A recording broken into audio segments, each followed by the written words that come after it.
Hello students, welcome to our YouTube channel Examosphere. उम्मीद है आप सब बिल्कुल ठीक होंगे और अच्छे से पढ़ाई कर रहे होंगे। आज हम basically introduction to political theory जो हमारा सब्जेक्ट चल रहा है, इसमें मैं आपको सेकेंड यूनिट का लास्ट कॉन्सेप्ट बताने वाली हूँ, राइट्स, अधिकार, जो कि आपका पार्ट 5 है। इससे पहले जो पार्ट 4 था आपका, उसमें मैंने आपको नॉजिक का और रॉल्स का जस्टिस बताया था। तो जो पार्ट 4 है ना, वो मोस्ट इंपॉर्टेंट है, क्योंकि इससे 100% ये क्वेश्चन बनेगा, प्रीवियस ईयर में रिपीट हो रहा है, तो इसको जरूर करके चले जाना, ठीक है। बाकी इंपॉर्टेंट तो सारे हैं ऑब्वियसली, बट इसकी गारंटी 100% है, क्योंकि ये कई बार रिपीट हो चुका है, ठीक है। अच्छा, बाकी शुरू करने से पहले एक दो जरूरी बात है। जो भी स्टूडेंट्स न्यू है चैनल पर, वो टेलीग्राम चैनल जरूर ज्वाइन कर लें, क्योंकि यहाँ पर आपको सारी अपडेट मिलती है। लाइक शेयर एंड सब्सक्राइब कर दिया करो, अपने सारे फ्रेंड्स वगैरह को शेयर कर दिया करो। ये ऑलरेडी हमारी 6 सीरीज कंप्लीट है, ठीक है। जिसको भी देखनी है फॉलो अप कर सकते हो, प्लेलिस्ट सेपरेट बनी हुई है हर एक कोर्स की, तो आप इसे जरूर शेयर कर दें अपने ग्रुप्स वगैरह में, ताकि सबको हेल्प हो जाए। बाकी शुरू करते हैं इंट्रोडक्शन। अगर हम राइट्स की बात करें तो देखो, ये बहुत सिंपल सी बात है कि ये ना बहुत फंडामेंटल सोशल क्लेम है, मतलब ये सामाजिक दावे हैं, मतलब मौलिक रूप से सामाजिक दावे हैं जो कोई भी पर्सन होगा। अगर मान लो अब एज अ इंडिविजुअल हम सबको अपना सेल्फ डेवलपमेंट करना है ना, अपनी पर्सनल आइडेंटिटी क्रिएट करनी है, तो जब हमें सारी चीजें करनी होती हैं, अपना खुद का विकास करना है, खुद की व्यक्तिगत पहचान को क्रिएट करना है, तो ऐसे में क्या होता है, आप राइट्स का यूज करते हो, ठीक है। तो राइट या फिर मतलब अधिकार वो मौलिक दावे हैं या फिर सामाजिक दावे हैं, जिसको हम अपने सेल्फ डेवलपमेंट के लिए यूज करते हैं या फिर पर्सनल आइडेंटिटी के लिए यूज करते हैं। अच्छा, एक बात और है कि ये जो क्लेम्स हैं, ये ना कभी भी आपको मतलब स्टेट ग्रांट नहीं करता, मतलब स्टेट कभी भी राइट्स को देता नहीं है। हालांकि ये ना स्टेटमेंट वाले क्वेश्चंस में कॉम्पिटेटिव एग्जाम्स में पूछता है कि भाई जो अधिकार हैं वो राज्य के द्वारा दिए जाते हैं क्या, तो ये हमें पता होना चाहिए कि स्टेट कभी भी इनको ग्रांट नहीं करेगा। स्टेट सिर्फ इनको रिकॉग्नाइज करता है और प्रोटेक्ट करता है, कहने का मतलब मान्यता, ठीक है, और संरक्षित, मतलब संरक्षण प्रदान करेगा और मान्यता प्रदान करेगा। राइट्स का आपको पता है ये फ्रॉम सोशल स्पेसिफिक, मतलब आप ये देखोगे कि स्पेसिफिक सोशल जो कंडीशन होती है आपकी, या फिर आप ये भी देखो इनको कि ये वो वाली चीजें हैं, जैसे आप ये देखो परिस्थितियां, मतलब एक होता है ना समाज में कुछ स्पेशल सिचुएशन क्रिएट हो रही है, तो उस टाइम पर आप ये देखोगे कि इनको बहुत नेचुरली यूज किया जाता है, राइट। अच्छा, दूसरी बात ये है कि एक बहुत इंपॉर्टेंट थिंकर है आपके, हेरोल्ड जे लास्की। देखो ये नाम ना बहुत इंपॉर्टेंट है लास्की का, तो राइट्स में लास्की को यूज हम जरूर करेंगे, ठीक है। तो वो राइट्स के लिए क्या मतलब डिफाइन करते हैं, वो ये कहते हैं conditions of social life necessary for self development. वो ये कह रहे हैं कि कहीं ना कहीं ये जो राइट है ना, ये आपको हेल्प करते हैं, क्योंकि समाज में आपको सेल्फ डेवलपमेंट के लिए, है ना, क्योंकि हम सबको अपना खुद का डेवलपमेंट करना है, तो उसके लिए जो भी सोशल लाइफ चाहिए, जो भी कंडीशन चाहिए, वो आपको अधिकारों के द्वारा मिलती है। और यहाँ ये एम्फेसाइज कर रहे हैं कि जो रोल है इंडिविजुअल का, क्योंकि इंडिविजुअल को आप ये अधिकार दे रहे हो ना कहीं, तो वो कह रहे हैं कि उनकी क्षमता बढ़ती है, उनका जो पोटेंशियल है कि वो इस चीज को फुलफिल कर पाए। जबकि अर्नेस्ट बार्कर एक और थिंकर हैं, जो इसको कहते हैं कि ये as a product of system है जस्टिस अंडरपिनिंग स्टेट लॉस। कहने का मतलब ये कि वो ये कह रहे हैं कि राज्य के जो कानून होते हैं ना, ये उसके कॉन्टेक्स्ट में देख रहे हैं कि स्टेट के जो लॉ हैं उसके कॉन्टेक्स्ट में जब आप जस्टिस को क्रिएट करने की कोशिश करते हो, तो आपको राइट्स देने पड़ते हैं। ये बारकर ने बोला है लास्ट की, जबकि बहुत सिंपल कह रहे हैं भाई सेल्फ डेवलपमेंट चाहिए तो आपको सोशल लिविटीज कंस्ट्रक्ट करनी पड़ेगी। अगर हिस्टोरिकली देखा जाए, मतलब बहुत पुराने टाइम से, तो राइट्स का मतलब आप ये देखो बहुत बेसिक चीज है यहाँ पर, कि कुछ लोग ऐसे थे जिनको ना राइट्स नहीं दिया जाता था, तो डिनायल होता था राइट्स का कुछ सर्टेन ग्रुप्स को, जैसे कि जो स्लेव होते थे उनको कभी अधिकार नहीं मिले, विमेन्स को नहीं मिले, फॉरनर्स को नहीं मिलते थे एंशियंट ग्रीस में। और ये वो टाइम पीरियड है जब ये कॉन्सेप्ट्स बिल्ड हो रहे थे, समझ रहे हो, तो ये उस टाइम की बात है। और फिर देखो आज के टाइम पे तो आप देखते हो कि विमेन्स वगैरह को सारे अधिकार हैं ऑलमोस्ट, ठीक है, पर हम बात कर रहे हैं एंशियंट ग्रीस टाइम की, ठीक है, तो उस टाइम पे सारी बात होती थी। तो ये रिवील करता है कि किस तरीके से जो सिस्टम था, ये कहीं ना कहीं मतलब एक होता है ना कि आप वैसे कह रहे हो हम जस्टिस दे रहे हैं, न्याय कर रहे हैं, पर आप कहीं ना कहीं मतलब इस बात को कॉन्ट्राडिक्ट कर रहे हो ना। न्याय कैसे होगा जब आप अधिकार नहीं दे रहे, तो आप एक्सक्लूजन कर रहे हो, और ये बात कॉन्ट्राडिक्ट होती है जस्टिस से, क्योंकि एक तरफ कह रहे हो कि जी हम तो न्याय करते हैं अपने समाज में, पर ये कैसा न्याय है जहां पर कुछ पर्टिकुलर लोगों को अधिकार है, बाकियों को है ही नहीं, जैसे विमेन को नहीं है, स्लेव को नहीं है, फॉरनर्स को नहीं है। भाई इंसान तो वो भी है ना, तो उनको क्यों नहीं है राइट्स, तो उनके साथ तो अन्याय हो रहा है कहीं ना कहीं, तो ये बात खुद में कॉन्ट्राडिक्ट होती है। इसके बाद ये जो कॉन्सेप्ट है राइट्स का, ये बहुत इंपॉर्टेंट रोल प्ले करता है पॉलिटिकल थॉट में, ठीक है। और ये बात सही है कि ये बहुत इंपॉर्टेंट डॉक्यूमेंट की तरह आपको, मतलब एक बहुत इंपॉर्टेंट डॉक्यूमेंट है, फाउंडेशनल डॉक्यूमेंट कहते हैं यूनाइटेड स्टेट का और जहां वो डिक्लेरेशन करते हैं इंडिपेंडेंस की, ऐसे आप French declaration of right of man की बात करोगे या सिटीजन की बात करोगे तो वहां पर राइट्स को वैल्यू दी जानी शुरू हुई उस टाइम पे। और ये वो टाइम पीरियड था जहां पर ना राइट्स को स्टैब्लिश किया गया कि भाई ये मॉडर्न पॉलिटिकल ऑर्गेनाइजेशन का कॉर्नर स्टोन है कि भाई मॉडर्न टाइम पीरियड में क्या हो रहा है, आधुनिक जो टाइम है, टाइम बदल रहा है तो अब राइट्स की डिमांड बढ़ रही है, तो ऐसे में क्या होता है कि इनको स्टैब्लिश किया जाता है। ठीक है, और ये जो टेक्स्ट हैं ये अफर्म्ड करते हैं यूनिवर्सैलिटी को। कहने का मतलब ये है कि जो समाज की बात हो रही है, मतलब आप जब बात कर रहे हो कि बहुत सारी सोसाइटी में अलग अलग तरीके की चीजें हैं, पर वो कह रहे हैं कि ये जो टेक्स्ट हैं जो हम पढ़ते हैं ये कहीं ना कहीं बता रहे हैं कि किस तरीके से आपके जो अधिकार हैं, मतलब वो हर जगह कॉमनली, मतलब पॉलिटिकल सिस्टम चाहे किसी भी कंट्री का हो, वर्ल्ड वाइड लेवल पर हर जगह ये, मतलब ये जो राइट वाली बात हुई है इसको इन्फ्लुएंस किया गया है। इसके अलावा मॉडर्न टाइम में, आधुनिक टाइम में अगर देखा जाए तो राइट्स इवॉल्व्ड हुए हैं, क्योंकि यहाँ एड्रेस करना शुरू किया किस चीज के लिए, सोशल इश्यूज के लिए। जैसे राइट्स बढ़ते हैं धीरे धीरे तो लोगों को डिमांड्स बढ़ती है, तो सिविल राइट्स की बात उठी कि भाई कंटेम्पररी डिबेट्स होने लग गई, जैसे ह्यूमन राइट्स को लेकर, माइनॉरिटीज के राइट को लेकर, पर्सनल फ्रीडम की बात आई, फिर ये एलजीबीटी जो कम्युनिटी है आपकी, इनके राइट्स की बात आई। क्योंकि देखो टाइम बदल रहा है तो फिर राइट्स की परिभाषा बदल रही है या फिर डिमांड्स बदल रही है ना राइट्स की टाइम के हिसाब से। एक सबसे इंपॉर्टेंट बात है universal declaration of human rights, ये हम सब एनसीईआरटी में 12th में पढ़ते हैं। इसकी जो डेट है वो है 10 दिसंबर 1948। चाहो तो डेट मार्क कर लेना, मतलब लिख लेना, लिखाना पेपर में, ठीक है। ये बहुत ही ज्यादा इंपॉर्टेंट मूवमेंट माना जाता है, मतलब मूवमेंट कह रही हूँ, मूवमेंट माना जाता है एक्चुअली, क्योंकि यहाँ पर क्या होता है कि जो आपका कॉन्सेप्ट ऑफ राइट है ये ग्लोबल लेवल पर एक्सटेंड होता है, समझ रहे हो, क्योंकि अब ये फैलता है, क्योंकि यूनिवर्सल डिक्लेरेशन है ना, तो आप किसी भी कंट्री में रह रहे होंगे तो इसके तहत आपको कुछ राइट मिलेंगे ही मिलेंगे। और ये जो चीजें हैं ये मतलब किस चीज के थ्रू मतलब शेप हो रही हैं, वेस्टर्न आइडियल्स के थ्रू हो रही हैं। क्योंकि यहाँ पर क्या हो रहा है कि एक फ्रेमवर्क क्रिएट होता है जिसको एड्रेस किया जाता है कि भाई ग्लोबल लेवल पर जो भी इनजस्टिस क्रिएट हो रहा है, मतलब पूरे विश्व में, ग्लोबल की बात हो रही है तो पूरे विश्व में, मतलब किसी भी कंट्री को आप फोकस कर सकते हो, सबको लेके चल रहे हैं कि भाई जहां जहां पर इनजस्टिस हो रहा है तो वहां पर हमें क्या करना है, फॉस्टर करना है इक्वालिटी को। कहने का मतलब ये कि समानता को बढ़ावा देना है। तो इक्वल कैसे होगा, जब आप राइट्स वगैरह सबको इक्वली प्रोवाइड करा दोगे। इसके अलावा आज के टाइम पर जो लैंग्वेज है राइट की, वो कहीं ना कहीं बहुत पावरफुल टूल है, क्योंकि जब आप बात करते हो, कोई भी प्रॉब्लम आती है तो आप ये कहते हो ना मेरा राइट है, या फिर मैं अपने राइट का यूज कर रही हूँ, ठीक है, या फिर कर रहा हूँ। तो ये एडवोकेट करते हैं मॉरल और सोशल चेंजेस को, क्योंकि टाइम के हिसाब से जो भी मॉरल और सोशल चेंजेस हो रहे हैं ये रिफ्लेक्ट करते हैं ऑन गोइंग जो भी रेलिवेंसी है राइट्स को लेकर। क्योंकि इंडिविजुअल और जो कलेक्टिव, मतलब इंडिविजुअल जो वैल्यूज हो गई या फिर इंडिविजुअल जो लाइफ्स हो गई उनका, या फिर कलेक्टिव रूप से जब हम पूरे समाज में रहते हैं तो वो जो आपके वैल्यूज होते हैं उनकी कहीं ना कहीं किसको, रेलिवेंसी को दर्शाते हैं कि हाँ भाई राइट्स टाइम के हिसाब से हमें चाहिए ही चाहिए। अच्छा, नेचर क्या है राइट्स का, देखो सबसे इंपॉर्टेंट बात है राइट मिलते किसको हैं, इंडिविजुअल को मिल रहे हैं, ठीक है। एक इंडिविजुअल को तो है नहीं कि भाई मान लो एक को मिले औरों को नहीं मिले छोड़ दो, नहीं, हर एक इंडिविजुअल को, मतलब जितने इंडिविजुअल एक सोसाइटी में रह रहे हैं सबको राइट्स मिल रहे हैं। और यही आप ये देखो, यही तो रिलेशन है इंडिविजुअल का और किसका, स्टेट का। क्योंकि फंडामेंटल जो क्वेश्चन है वो उठता यही है पॉलिटिकल थ्योरी में, या फिर जो डिबेट उठती है कि भाई ये कितने ज्यादा इंपॉर्टेंट है, इंडिविजुअल के नजरिए से देखें या स्टेट के नजरिए से देखें, कि क्या मतलब इंपॉर्टेंस है इस चीज की, क्या म्यूचुअल ऑब्लिगेशंस हैं। तो इस चीज को फॉलो करने की सीधी सीधी बात होती है यहाँ पर, है ना, कि क्या महत्व है या फिर क्या पारस्परिक दायित्व बनते हैं स्टेट के या फिर इंडिविजुअल के। यही एक डिबेट है इसमें जो हम देखते हैं। पॉलिटिकल फिलोसफर ने इस डिफाइन को, मतलब कोशिश किया कि इस चीज को डिफाइन करें, बैलेंस करने की कोशिश करी कि भाई इंडिविजुअल जो फ्रीडम है या फिर जो अथॉरिटी है स्टेट की, कि हाँ भाई किस तरीके से इस चीज को बैलेंस करा जाएगा। कॉन्सेप्ट है जो राइट का, उसको हम इस रिलेशनशिप में कैसे समझ सकते हैं। राइट को अगर देखा जाए तो बहुत असेंशियल अपॉर्चुनिटीज माना जाता है, मतलब बहुत इंपॉर्टेंट या फिर आवश्यक अवसर है ये। क्यों? क्योंकि इसमें क्या होता है कि जो ह्यूमन है वो अपनी पर्सनालिटी का एनरिचमेंट करता है, ठीक है। कहने का मतलब ये कि ज्यादा से ज्यादा मैक्सिमम डेवलपमेंट करेगा वो, ठीक है। और उसको एक ऐसी कंडीशन प्रोवाइड कराई जाती है एक स्टेट के थ्रू, ताकि वो एक गुड लाइफ, मतलब एक इंडिविजुअल के लिए जो भी जरूरत की चीजें हैं एक अच्छी लाइफ जीने के लिए वो मिले उसको।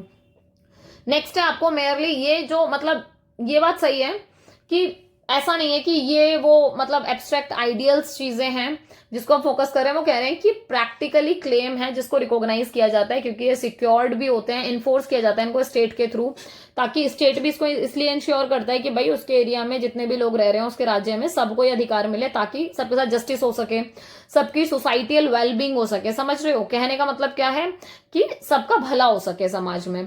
फिलोसफर जैसे लास्की हो गया, सैलमंड हो गया, ठीक है। और इसके अलावा आप ये देखोगे वो सैक्ट हो गया, ठीक है। इसके अलावा आप ये देखो यहाँ पर क्या नाम है, बारकर हो गया, ठीक है। इन्होंने अलग अलग तरीके से मतलब अपने अपने हिसाब से काफी मतलब नाउन्स इंटरप्रिटेशन दिया है, मतलब अपने अपने तरीके से व्याख्या की है। मतलब लास्की के हिसाब से राइट्स कुछ और हो सकता है, सैलमन के हिसाब से कुछ और हो सकता है। तो इन सब ने अपने अपने राइट्स दिए। जैसे लास्की क्या कह रहे हैं, लास्की कहते हैं राइट्स के लिए कि ये ऐसी कंडीशन है सोशल लाइफ की, समाज की, जहां पर मतलब राइट्स के बिना ना कोई भी बंदा, कोई भी पर्सन, कोई भी इंसान अपना बेस्ट नहीं दे सकता। कहने का मतलब है कि अगर आप किसी भी पर्सन को अधिकार देते हो तभी वो अपना बेस्ट दे पाता है, क्योंकि उन अधिकारों का तो यूज करके काम कर पाएगा ना अगला इंसान। तो यहाँ पर एम्फेसाइज कर रहे हैं पर्सनल सेल्फ डेवलपमेंट पर। तो लास्ट की पर्सनल सेल्फ डेवलपमेंट की बात कर रहे हैं, जबकि सैलमन बात कर रहे हैं कि ये लीगल राइट है, ठीक है। इनका इंटरेस्ट आता है कि जब आप लॉ को प्रोटेक्ट करते हो, मतलब लॉ के थ्रू जब आप राइट्स को, लोगों के अधिकारों को प्रोटेक्ट करते हो कानून के थ्रू, और जहां पर वही वाली बात है कि अगर वायलेशन होता है, अगर उल्लंघन होता है इनका, तो ये भी एक लीगल गलती है, मतलब कानूनन जुर्म है ये एक तरीके से, ठीक है। इसके अलावा आप ये देखो वो सांक्विट क्या कहते हैं, वो कहते हैं कि जो राइट्स हैं वो कहीं ना कहीं सोसाइटियल क्लेम है, मतलब समाज के वो दावे हैं जिनको एक स्टेट खुद इन्फोर्स करता है, मतलब स्टेट खुद लागू कराता है, ठीक है। बारकर इसको हाईलाइट कर रहे हैं कि भाई अल्टीमेट पर्पस ही है ये स्टेट का कि उसको क्या करना है, इंडिविजुअल की क्षमता के हिसाब से उनको डेवलपमेंट कराना है, ठीक है। तो राइट्स की हेल्प से क्या होता है कि जो भी एक्सटर्नल कंडीशन चाहिए होती है जरूरत के हिसाब से ग्रोथ करने के लिए चाहिए, जो भी आपको लगता है कि भाई बाहरी परिस्थिति है ना, उनका निर्माण कौन करेगा, स्टेट करेगा। ऐसा कौन कहता है, ऐसा आपके बारकर कह रहे हैं, राइट। अच्छा, इसके अलावा देखो हमने सारे पर्सपेक्टिव पढ़े अलग अलग। जर्नल कंक्लूजन क्या निकल के आता है नेचर ऑफ राइट्स के बारे में, ठीक है। जर्नल कंक्लूजन समझ लो, बोथ है थिंकर्स के हिसाब से। सबसे बड़ी बात, जो राइट्स हैं वो सोशली कंस्ट्रक्टेड है, क्योंकि social constructed roots in justice. कहने का मतलब ये कि जब आप अधिकारों की बात करते हो तो अधिकार कहीं ना कहीं मिले हुए हैं, जुड़े हुए हैं किसके साथ, जस्टिस के साथ, ठीक है। तो ये हो गया आपके राइट्स और ये हो गया आपके जस्टिस, ये आपस में क्या है, इंटरलिंक्ड है, ठीक है, एक दूसरे के बिना अधूरे हैं। तो राइट अकेले कभी भी ये एक ऐसी एंटिटी नहीं है जो अकेले खड़ी हो जाएगी। तो वही कह रहे हैं कि मतलब rights are not stand alone entities, ठीक है, ये इंटीग्रल है, ब्रॉडर सिस्टम है जस्टिस का। क्योंकि आप एक तरफ, जैसे मैंने आपको एग्जाम्पल दिया था ना, एक तरफ हम कहते हैं समाज में हम तो न्याय करते हैं सबके साथ, किसी के साथ अन्याय नहीं होता हमारे समाज में। अब एक तरफ आप विमेन्स को अधिकार ना दो बाय चांस, ठीक है, तो ऐसे में फिर उनके साथ तो अन्याय हो जाएगा ना। तो यहाँ पर क्या हुआ, आपने उनको इक्वल नहीं माना, तो यहाँ पर इक्वालिटी का कॉन्सेप्ट भी आ जाता है। क्यों नहीं माना, क्योंकि अधिकार नहीं दिए, तो यहाँ राइट का कॉन्सेप्ट आ गया। और जब नहीं दिए तो हुआ क्या, उनके साथ अन्याय हुआ। समझ रहे हो, इंटरलिंक है आपस में टॉपिक्स, तो इनको समझने की मतलब थोड़ी सी कोशिश करो, ठीक है। तो यहाँ पर क्या होता है, स्टेट और जो लॉ है मतलब वो उनके आधार पर चीजें होती हैं फिर, कि भाई स्टेट को लॉ का यूज करके चीजों को इंप्लीमेंट कराना है। जब ये इमर्ज करते हैं, जैसे इंडिविजुअल डिमांड करता है सोसाइटी से कि हमें लॉ चाहिए, ठीक है, तो इनको सेफ गार्ड कौन प्रोवाइड कराता है, लॉ कराता है इन अधिकारों के रिगार्डिंग। और ये बहुत वाइटल है for personal and collective development. देखो अगर एक समाज में आप रह रहे हो, आप भी रह रहे हो, मैं भी रह रही हूँ, अगर हमें अधिकारी ना मिले तो हम अपना डेवलपमेंट कर पाएंगे, नहीं कर पाएंगे। तो वो यही कह रहे हैं कि बहुत वाइटल हो जाता है, बहुत इंपॉर्टेंट हो जाता है पर्सनली भी, मतलब आपके लिए, मेरे लिए, और भी जितनी भी एंटिटीज हैं, हम इंडिविजुअल्स के लिए भी और कलेक्टिव डेवलपमेंट के लिए भी। कलेक्टिव मतलब हम सबका भी, ठीक है। जब तक लीगल फ्रेमवर्क नहीं होगा किसी भी स्टेट का, तो राइट जो है वो हमेशा लैक करेंगे स्ट्रक्चर में। और फिर यहाँ पर ना प्रॉब्लम आएगी, क्योंकि आप एक बात बताओ, आप जिस भी समाज में रह रहे हो वहां पर गारंटी चाहिए ना अधिकारों की, कि भाई ये अधिकार मिल रहे हैं आपको, पूरी पूरी गारंटी, आप इनका यूज करो, आराम से काम करो। फिर दिक्कत होगी तो ऐसे में रियलाइज होगा कि भाई गारंटी क्यों नहीं क्रिएट की हुई है। तो जरूरी है कि लीगल फ्रेमवर्क हो, क्योंकि लीगल फ्रेमवर्क होगा तो गारंटी अपने आप होगी। दूसरा है dual source of right. Dual source क्या है, देखो जो राइट है वो ड्राइव होते हैं टू इंटरकनेक्टेड सोर्स से। तो कौन से दो इंटरकनेक्टेड सोर्स हैं, पहला क्या है आपका, ए करके लिख लो इसको चाहो तो, इंडिविजुअल्स मॉरल पर्सनालिटी। मतलब इंडिविजुअल की बात हो रही है, जहां पर इंडिविजुअल की मॉरल पर्सनालिटी को क्या कर रहे हैं, ग्रो करने की बात कर रहे हैं, कि इनहेरेंट डिग्निटी है, ठीक है, ये रिफ्लेक्ट करती है सोशल नेचर है इंडिविजुअल्स का। जहां पर कोई भी इंसान होगा, मतलब एक होता है ना कि डिमांड ही ऐसी उठेगी कि नेचुरली या फिर ह्यूमन राइट्स चाहिए। और ये जो राइट्स हैं ये यूनिवर्सल है, सबको इंसान होने के नाते मिलेंगे, टाइमलेस है, मतलब ऐसा नहीं है कि एक पर्टिकुलर टाइम के लिए मिले या इतने दिनों के लिए मिले, नहीं, हमेशा के लिए मिलेंगे, ठीक है। और इनके रूट्स क्या होंगी, जड़ें कहाँ होंगी, मॉरल फैब्रिक या फिर ह्यूमन एग्जिस्टेंस। ये वो अधिकार है जो हमें इंसान होने के नाते मिले हैं, सबसे बड़ी बात, ठीक है। सेकंड आता है आपका जो बी वाला पार्ट है, उसी में ही स्टेट और लीगल फ्रेमवर्क। जब नेचुरल राइट्स ओरिजिनेट हो रहे थे कहां से, ह्यूमन नेचर की वजह से, ठीक है, तो जो उनका प्रैक्टिकल एप्लीकेशन है, मान लो कि डिमांड उठी कि हाँ भाई, मतलब शुरुआत में क्या था, यही तो कहा जाता है कि शुरुआत में कोई अधिकार वगैरह नहीं था, सब आराम से अपना अपना रह रहे थे, अपना खा पी रहे थे। धीरे धीरे क्या होता है, सिचुएशन वर्स होती जाती है, लोगों में लालच बढ़ता है, फिर कॉन्ट्रैक्ट होता है, सोशल कॉन्ट्रैक्ट, इसी की तो बात करिए हॉब्स ने, लॉक ने, रूसो ने, कि आपस में लोग कॉन्ट्रैक्ट करते हैं, फिर स्टेट को क्रिएट किया जाता है, ठीक है, ताकि वो हमारी क्या करे, सेफ्टी सुरक्षा कर सके। जैसे आप ये देखते हो हॉब्स में पढ़ते हो, उसने लेवाइथन क्रिएट किया, ऐसे सबकी अपनी अपनी थ्योरीज हैं। तो वो ये कह रहे हैं कि जब शुरुआत में ह्यूमन नेचर की वजह से महसूस हुआ कि भाई नेचुरल राइट्स होने चाहिए, ठीक है, पर प्रैक्टिकली कब इंप्लीमेंट होंगे, जब स्टेट उसको रिकॉग्नाइज करेगा, लागू कराएगा, इन्फोर्स कराएगा, ठीक है। तो स्टेट फॉर्मलाइज करता है इन राइट्स को लॉज के थ्रू, क्योंकि स्टेट भी अगर लागू करा रहा है तो ऐसा नहीं है ना मुंह से बोल दे कि हाँ जी ये रूल है इसको फॉलो करो, नहीं होगा। दैट मीन्स कि कुछ आपको चाहिए ना, बेसिक बेस चाहिए उसका, तो बेस क्या है, लॉ है, कानून है, कि जी आपको इस कानून के तहत ये चीज फॉलो करनी पड़ेगी, अगर आपने नहीं करी तो फिर पनिशमेंट है। समझ गए बात को? तो ये क्या है, इंप्लीमेंट कराने का तरीका, एनफोर्स कराने का, ठीक है। Making them tangible and actionable. Tangible और एक्शनेबल का मतलब समझ पा रहे हो, जहां पर आप इनको यूज कर पा रहे हो प्रैक्टिकली, ऐसा नहीं कि सिर्फ किताबों में लिखने के लिए दे दिया, सच में यूज कर पा रहे हो, ठीक है। इस सेंस में क्या होता है कि राइट फ्लो करते हैं फिर पर्सनल मॉरल नेचर से भी और ऑर्गेनाइज्ड अथॉरिटी से भी। इसीलिए बात हमने शुरू में ही पढ़ी ना कि भाई ये पर्सनली भी, इंडिविजुअल के हिसाब से भी, और कहीं ना कहीं स्टेट की अथॉरिटी से भी है, ठीक है। इसके अलावा थर्ड है आपका राइट्स और सोशल रिलेशनशिप। भाई अधिकार और सामाजिक संबंध क्या है, तो कहते हैं कि जो एसेंस है ना राइट्स का, वो किस चीज में लाई करता है, रिलेशनल नेचर में।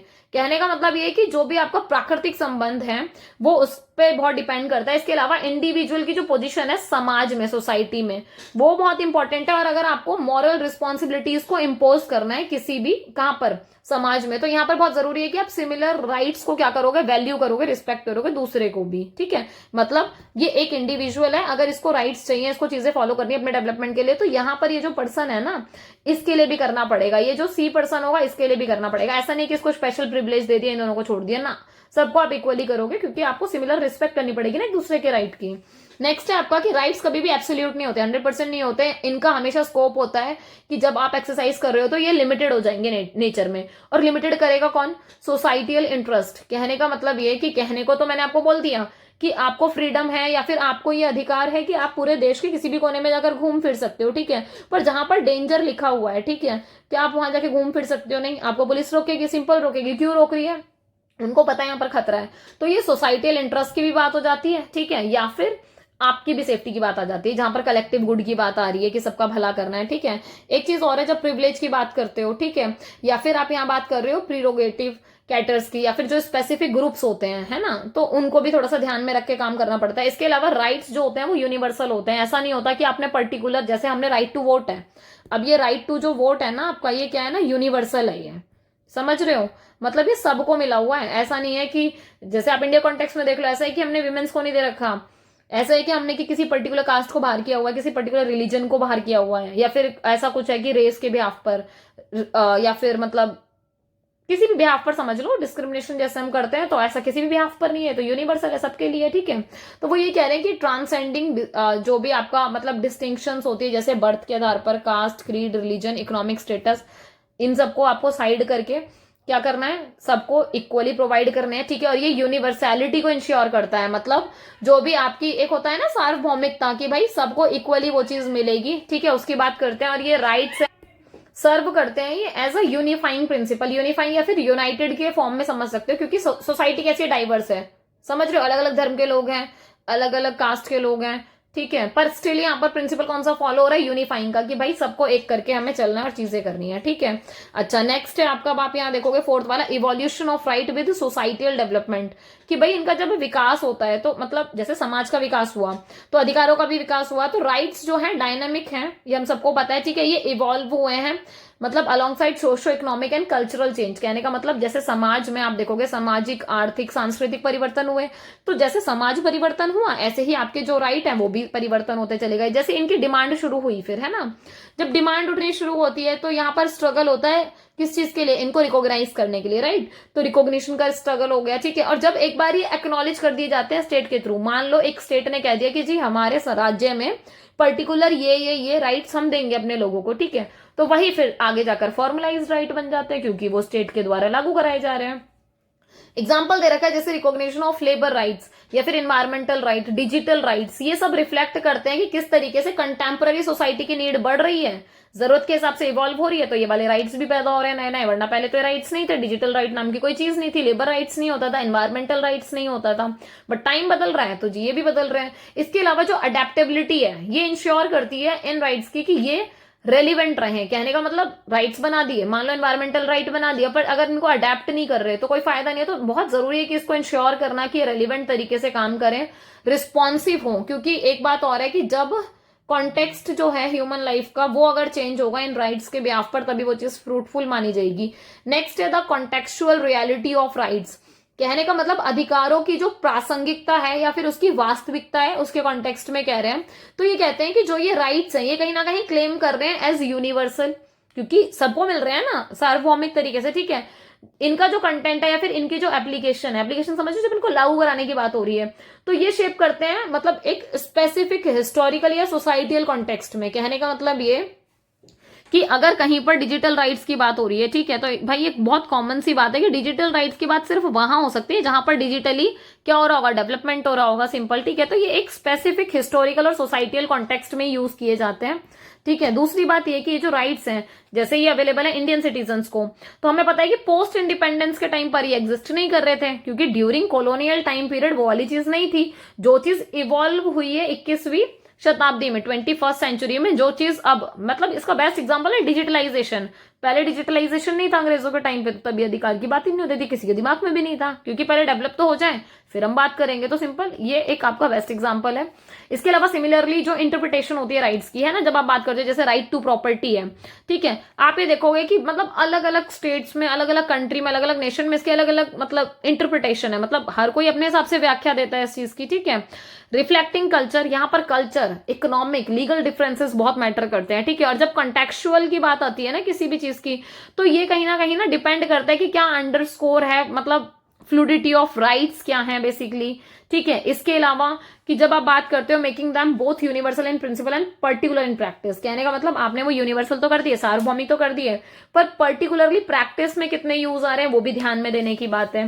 इसके अलावा छठा है rights as balancing individual and collective interest, ठीक है। कहने का मतलब व्यक्तिगत और सामूहिक हितों को जब आप संतुलित करने की बात करते हो, बैलेंस मेंटेन करने की बात करते हो, कि एक तो तरफ इंडिविजुअल है और एक तरफ सारे इंडिविजुअल मिलकर जो ग्रुप बना रहे हैं उसकी बात कर रहे हैं, ठीक है।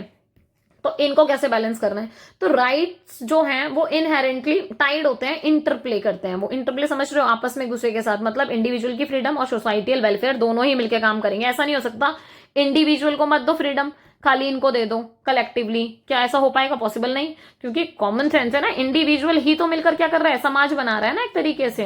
तो ये वो वाली बात है, और इसका अपोजिट कर दोगे तो वो भी पॉसिबल नहीं है। तो वाइल दे एम्पावर इंडिविजुअल, अगर इंडिविजुअल को आपने एम्पावर कर दिया, मतलब आपने सोच लिया कि भाई इसको हमें बेटर से बेटर इन्वायरमेंट देना है ताकि अपनी पर्सनल ग्रोथ को परस्यू कर पाए, सेल्फ एक्सप्रेशन कर पाए, मतलब जो भी चीजें हैं एक्सप्रेस कर सके अपना टैलेंट, अपनी चीजें, तो यहां पर ये इंश्योर करेंगे कि हार्मनी भी स्टैब्लिश हो और फेयरनेस तरीके से काम हो। कहने का मतलब कि अगर इसको कोई भी कार्य करना है तो इस तरीके से हो ताकि जब हम समाज में जाएं या फिर सोसाइटी में और कोई भी रह रहा है तो सबके साथ मिलजुल कर चीजें बैलेंस फॉर्म में हो पाए, ठीक है।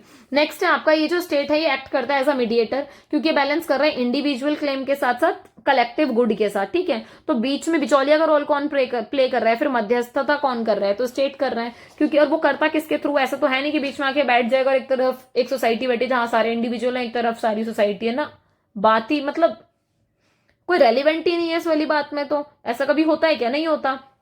कहने का मतलब क्या है कि एक तरफ आपके इंडिविजुअल है, एक तरफ आपकी पूरी सोसाइटी है, ठीक है। जब पूरी ये सोसाइटी की बात हो रही है तो इनके बीच में जो बैलेंस मेंटेन करेगा वो कर रहा है स्टेट, ठीक है। और किसके बिहाफ पे कर रहा है? लॉ के बिहाफ पर, ठीक है। लॉ ऑर्डर हो गया, आपका गवर्नेंस हो गया, तो इस तरीके से ये क्रिएट कर रहा है। अच्छा, कंक्लूजन अगर देखा जाए इस चीज को तो ब्रीफ करते हैं कि राइट्स जो है स्टैटिक नहीं है, आइसोलेटेड कॉन्सेप्ट नहीं है कि ये अकेले ही एक अकेला कॉन्सेप्ट चल जाएगा ना। मैंने आपको पहले ही बताया कि राइट्स के साथ आप इक्वालिटी को जोड़ते हो, ठीक है। इसके अलावा आप इसको जस्टिस के साथ जोड़ते हो, समझ पा रहे हो इस बात को? तो वही वाली चीज है कि डायनेमिक है कॉन्सेप्ट, मल्टीफेसेड क्लेम्स हैं इसमें, ठीक है। क्योंकि ये कहीं ना कहीं ह्यूमन रिलेशनशिप को और स्टेट स्ट्रक्चर को बैलेंस करने की बात करता है। ये रिप्रेजेंट करता है कि कंटिन्यूअस नेगोशिएशन होते हैं इंडिविजुअल की एस्पिरेशन के बीच में और सोसाइटियल कंस्ट्रेंट्स के बीच में, मतलब टाइम बदल रहा है तो इंडिविजुअल की एस्पिरेशन बदलेगी, सिंपल, ठीक है। क्योंकि जस्टिस चाहिए, इक्वालिटी चाहिए, पर्सनल डेवलपमेंट चाहिए, तो टाइम के हिसाब से नेगोशिएशन करना पड़ेगा, हमें और अधिकार लेके आने पड़ेंगे, और चीजें करनी पड़ेंगी। जैसे इसका बेस्ट एग्जांपल था एनवायरमेंटल वाला, डिजिटलाइजेशन वाला।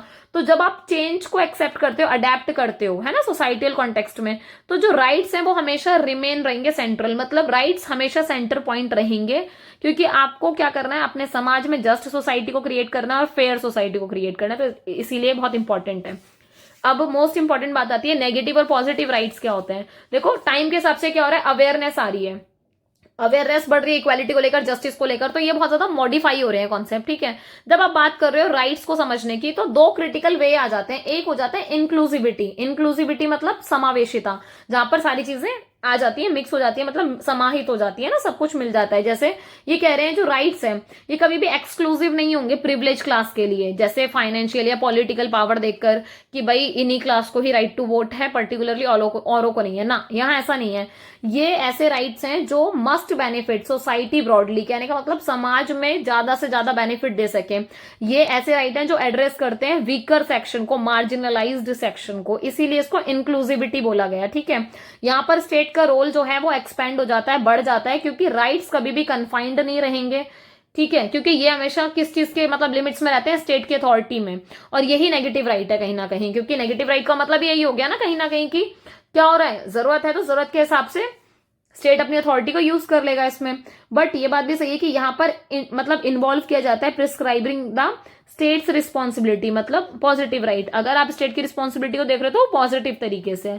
और ये जो शिफ्ट है जो हमें दिखाई दिया from merely protecting individual freedom to actively ensuring condition that support as well being and development of all citizen, ये जो मैंने आपको बात बताई ना नेगेटिव से पॉजिटिव वाला शिफ्ट, वो शिफ्ट इसीलिए हुआ क्योंकि यहां पर तो एक इंडिविजुअल की बात हो रही है कि उसके फ्रीडम को हमें सेव करना है, पर ये चीज शिफ्ट ऐसे होती है क्योंकि हमें क्या करना है, सबका वेलबींग देखना है फिर समाज में, है ना, जितने भी सिटीजन उनका डेवलपमेंट देखना है, तो ये उसके कॉन्टेक्स्ट में है। नेक्स्ट है आपका नेगेटिव राइट को अगर आप वैसे डिफाइन करो नेगेटिव और पॉजिटिव को, तो डिफाइनिंग एरिया में क्या है कि स्टेट को इंटरफेयर नहीं करना चाहिए। नेगेटिव में मतलब नो इंटरफेरेंस, एन से नेगेटिव, एन से नो इंटरफेरेंस, ये याद रख लो, ठीक है।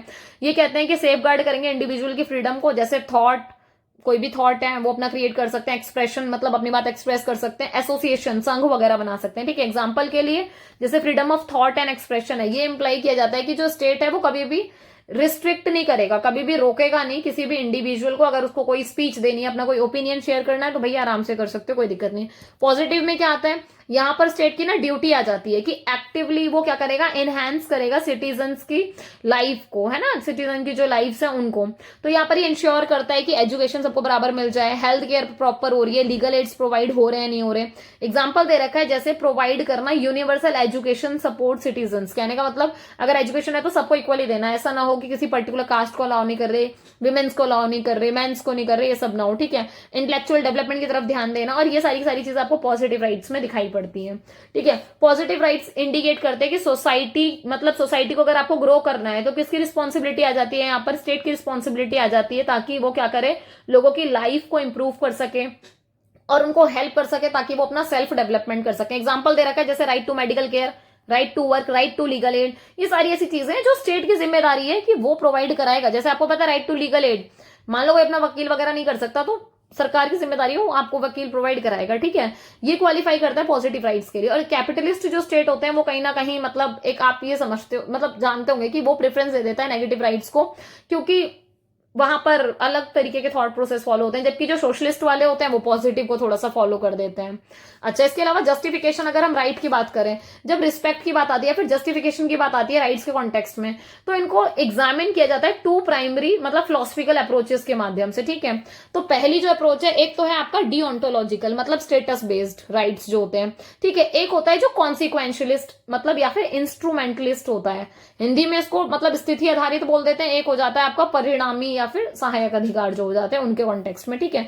जो स्टेटस बेस्ड राइट है मतलब डिओन्टोलॉजिकल जो अप्रोच को फॉलो कर रहे हैं, ठीक है, मतलब स्थिति आधारित अधिकार, इसमें क्या होता है जो स्टेटस है वो किस पर बेस्ड है, थ्योरीज पर। और ये जो थ्योरी है इनकी जड़ें आपको कहां मिलेंगी, रूट्स में, मतलब इनका जो रूट है वो कहां मिलेगा, ट्रेडिशन ऑफ नेचुरल राइट, कि जो पहले प्राकृतिक अधिकार होते थे उनके कॉन्टेक्स्ट में आपको ये चीज दिखाई पड़ेंगी। इन्होंने एम्फेसाइज किया, किस चीज पर जोर दिया, कि जब हम ह्यूमन बींग्स की बात करते हैं कि ह्यूमन बींग्स को अगर आपको बहुत ज्यादा डेवलपमेंट के लिए स्पेस प्रोवाइड करा है, तो वो इस कॉन्टेक्स्ट में जाएगा, है ना। और ये रिस्पेक्ट करते हैं राइट्स को अप्रोप्रिएट मैनर में। इसके अलावा इंस्ट्रूमेंटल जो राइट है, जो कॉन्सिक्वेंशलिस्ट बोल देते हैं, परिणामवादी दृष्टिकोण, ये ऐसी थ्योरी है जो कहीं ना कहीं राइट्स को एज अ टूल समझ रही है या मैकेनिज्म समझ रही है कि जब आप इसको अचीव कर रहे हो किसी भी सोसाइटी में, जैसे आपको कोई पर्टिकुलर आउटकम लेके आना है, तो ये उसको फेवर करेगा, है ना, डिस्ट्रीब्यूशन ऑफ बेनिफिट्स की बात करेगा। तो इसको कॉन्टेक्स्ट में अगर इसको थोड़ा सा और ब्रीफली समझा जाए डिफरेंस के साथ, तो आप ना इसको ऐसे डिफरेंस में समझ सकते हो, ठीक है। डिफरेंस में अगर मैं आपको बता दूं, एक सेकेंड, हाँ, तो देखो जस्टिफिकेशन के कॉन्टेक्स्ट में जो स्टेटस बेस्ड राइट है और ये जो इंस्ट्रूमेंटल है, दोनों को साथ साथ लेके चलूंगी, ये राइट्स को जस्टिफाई कर रहे हैं कि इंट्रिंसिक ह्यूमन एट्रीब्यूट्स के लिए है, ठीक है, जबकि ये कह रहे हैं कि ये आउटकम के लिए है, कि जो भी प्रोड्यूस किया जाता है, ठीक है। कॉन्सिक्वेंसेस, परिणाम क्या है, कि ये इररेलीवेंट है रिस्पेक्टिंग राइट के लिए, जबकि इनका क्या माना जाता है कि प्राइमरी रीजन है, इसी की वजह से तो राइट्स को वैल्यू किया जा रहा है। फ्लेक्सिबिलिटी क्या है, ये इनवायलेबल है, या फिर आप इनको प्रिवेंट कर सकते हो, ठीक है, ग्रेटर हार्म से, ठीक है। यहाँ पर राइट्स को ओवर रिडन किया जाता है, ठीक है, for the sake of better outcome. कहने का मतलब क्या है, यहाँ पर ना राइट्स को ना ओवरराइड भी किया जा सकता है अगर आपको बेटर आउटकम चाहिए। मतलब यहाँ पर ना आउटकम, कंक्लूजन, रिजल्ट को ज्यादा फोकस किया जाता है। फिलोसफिकल फाउंडेशन में आप ये देखोगे कि इनकी जो रूट्स हैं वो नेचुरल राइट्स में दिखाई पड़ती हैं, जबकि यहाँ पर यूटिलिटेरियन और एथिक्स की बात हो रही है। यूटिलिटेरियन याद है, जहां पर अधिकतम लोगों का अधिकतम सुख की बात होती है, राइट।